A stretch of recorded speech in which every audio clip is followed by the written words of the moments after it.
आज के वीडियो का टॉपिक है प्रिंसिपल्स ऑफ डेवलपमेंट, विकास के सिद्धांत। तो फर्स्ट प्रिंसिपल है principle of direction of development, विकास की दिशा का सिद्धांत। इस प्रिंसिपल में there is a definite direction of development. The direction of development is from head to toe, cephalocaudal, and from centre to periphery, that is from inside to outside, proximodistal. तो development की एक fix direction होती है जो कि change नहीं होती। तो डायरेक्शन कैसी होती है? हेड टू टो, यानी कि सिर से पैर की ओर, जिसको स्फेलोकॉडल बोलते हैं। इसका मतलब हुआ कि सबसे पहले बच्चे का सिर विकसित होगा, फिर उसके बाद उसके टांगे विकसित होगी और पैरों तक जाएगी। और दूसरा है प्रॉक्सिमो डिस्टल, जो कि अंदर से बाहर की ओर होता है। सबसे पहले बच्चे की चेस्ट डिवॉल्व होगी, देन उसके आर्म्स की ओर डायरेक्शन जाएगी। सेकंड प्रिंसिपल है प्रिंसिपल ऑफ यूनिफॉर्म पैटर्न, समान प्रतिमान का सिद्धांत। इस प्रिंसिपल के according each organism follows the same development pattern of its species. तो इस प्रिंसिपल के अकॉर्डिंग जो है, हर एक जीव जो है अपनी जाति के समान विकास प्रतिमान का अनुसरण करता है। इसका मतलब हुआ कि जो डेवलपमेंट का पैटर्न होगा अलग अलग जीवों में वो सेम होगा। ठीक है। विश्व में कहीं भी ऑर्गेनिजम्स पाए जाएंगे तो वो सेम पैटर्न फॉलो करेंगे अपनी स्पीसीज में। थर्ड प्रिंसिपल है प्रिंसिपल ऑफ डेफिनेट ऑर्डर। इस प्रिंसिपल के अंडर जो है development takes place according to a definite sequence. जो विकास है वो एक निश्चित क्रम के अनुसार होता है, जैसे as life begins with embryonic stage followed by infancy, childhood and adolescence, puberty, adulthood and old age respectively. जैसे लाइफ जो है भ्रूणावस्था से शुरू होती है, भ्रूणावस्था के बाद जो है इन्फेंसी आती है, फिर बाल्यावस्था आएगी, फिर एडोलेसेंस आएगी, पुबर्टी आएगी, एडल्टहुड आएगी, एंड देन एंड में ओल्ड एज आएगी। तो ये जो ऑर्डर है वो डेफिनेट ही होगा। ऐसा नहीं हो सकता कि इन्फेंसी के बाद एडोलेसेंस आए। तो डेवलपमेंट का जो प्रिंसिपल है वो डेफिनेट ऑर्डर फॉलो करता है। फोर्थ वन है principle of different rate of development, विकास की विभिन्न गति का सिद्धांत। इस प्रिंसिपल में the speed and rate of development in two organisms is not always the same, it varies according to different stages. तो जो गति और दर होगी विकास की दो जीवों में, वो हमेशा सेम नहीं होगी और ये वेरी करेगी स्टेजेस के अकॉर्डिंगली। जैसे इन्फेंसी है, तो इन्फेंसी में जो डेवलपमेंट होती है वो फास्ट होती है, चाइल्डहुड में स्लो हो जाती है, चाइल्डहुड के बाद एडोलेसेंस में फिर से डेवलपमेंट फास्ट होती है, एडल्टहुड में स्लो हो जाती है। तो जो डेवलपमेंट है वो डिफरेंट रेट फॉलो करता है। फिफ्थ प्रिंसिपल है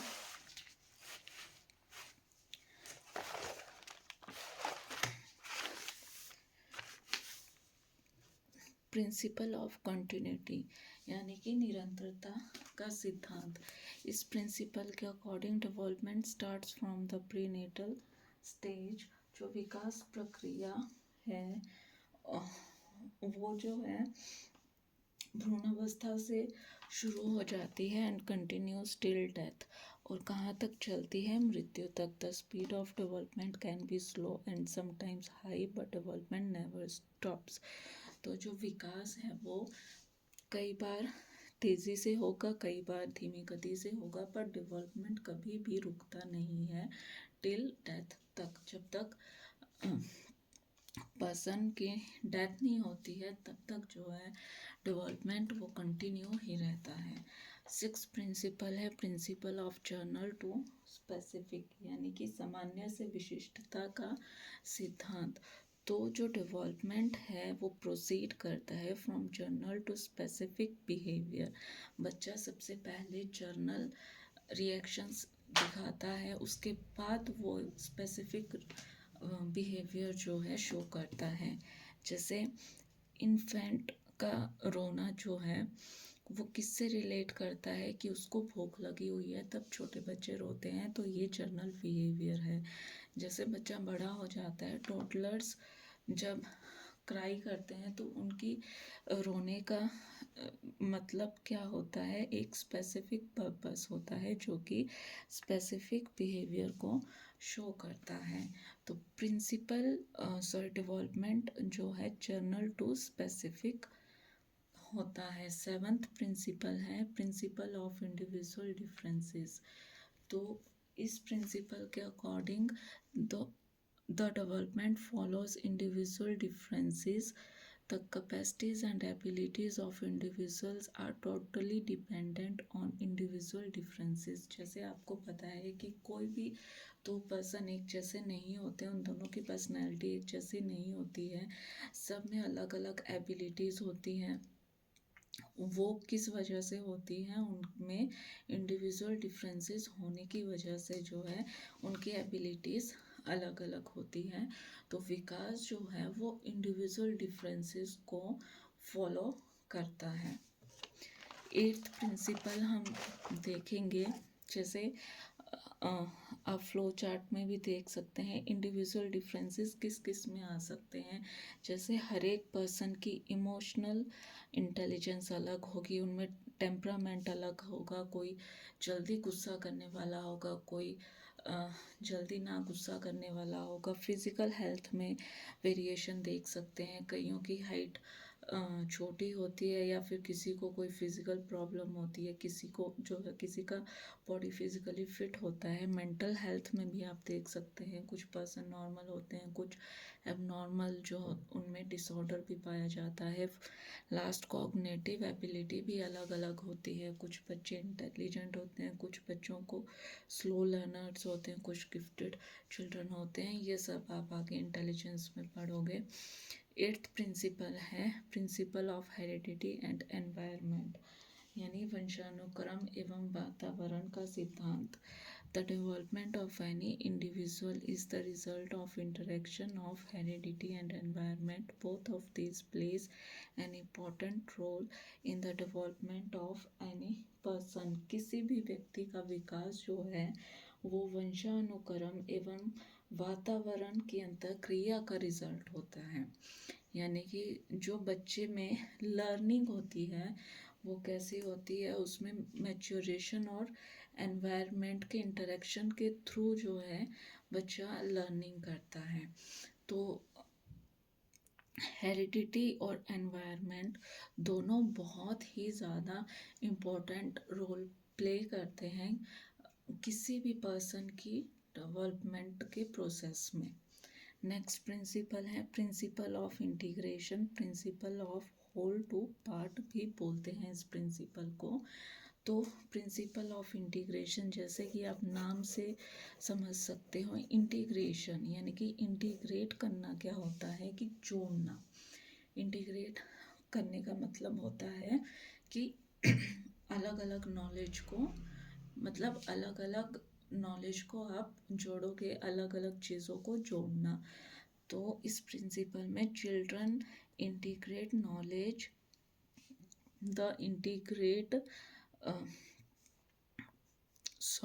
they integrate knowledge on the basis of previous knowledge। बच्चा जो है नॉलेज को इकट्ठा करता है, कैसे इकट्ठा करता है, जो उसने पहले सीखा हुआ होता है उन सब नॉलेज को जोड़कर वो नॉलेज को इकट्ठा करता है। The child first learns to operate his complete organs यानी कि बच्चा सबसे पहले सब आप कभी भी देखोगे कि छोटा बच्चा सबसे पहले लिखता थोड़ी ना है। बच्चा अगर उसको आप बॉटल दोगे तो वो पूरे हैंड से उस बॉटल को पकड़ेगा, यानी कि वो कंप्लीट ऑर्गन का यूज़ करेगा बॉडी के। उसके बाद वो बॉडी के अदर पार्ट्स को ऑपरेट, उनको कोऑर्डिनेशन करना सीखता है। And the and learns to operate the parts of the organs, and finally learns to coordinate the different parts of the organs। इसका मतलब यही है कि वो सबसे पहले जो है पूरे ऑर्गन का यूज़ करेगा, उसके बाद जो है वो बॉडी के डिफरेंट पार्ट्स को ऑपरेट करके उनमें कोऑर्डिनेशन बनाना सीखता है। नेक्स्ट प्रिंसिपल है प्रिंसिपल ऑफ मल्टी डायमेंशन।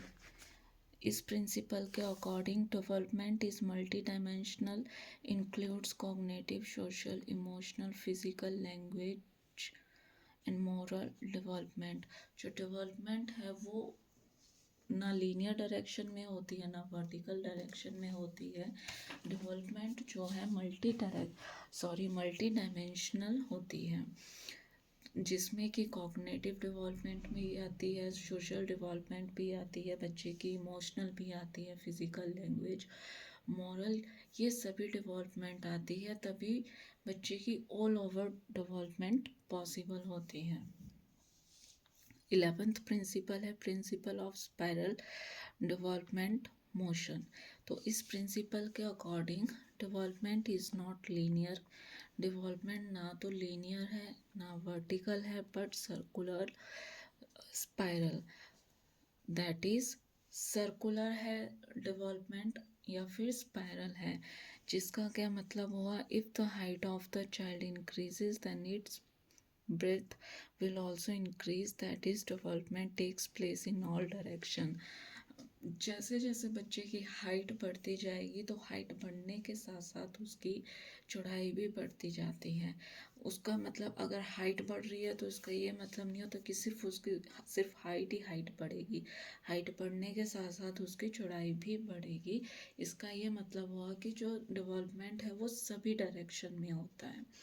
आप डायग्राम के थ्रू समझ सकते हैं, यहाँ से ग्रोथ और डेवलपमेंट होना स्टार्ट हुआ। इस तरह से सबसे पहले वो इस तरह से वो डिवॉल्व हो जाता है, उसके बाद वो फिर से बैक जाएगा और देन उसकी डेवलपमेंट फिर से बढ़ती जाएगी। यानी कि जो डेवलपमेंट है वो जो मतलब उसकी स्पीड है, कहीं स्लो करेगी, देन कहीं पे वो फास्ट डिवॉल्व करेगा।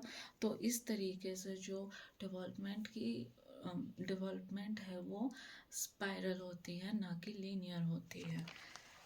नेक्स्ट प्रिंसिपल है प्रिंसिपल ऑफ प्रिडिक्शन।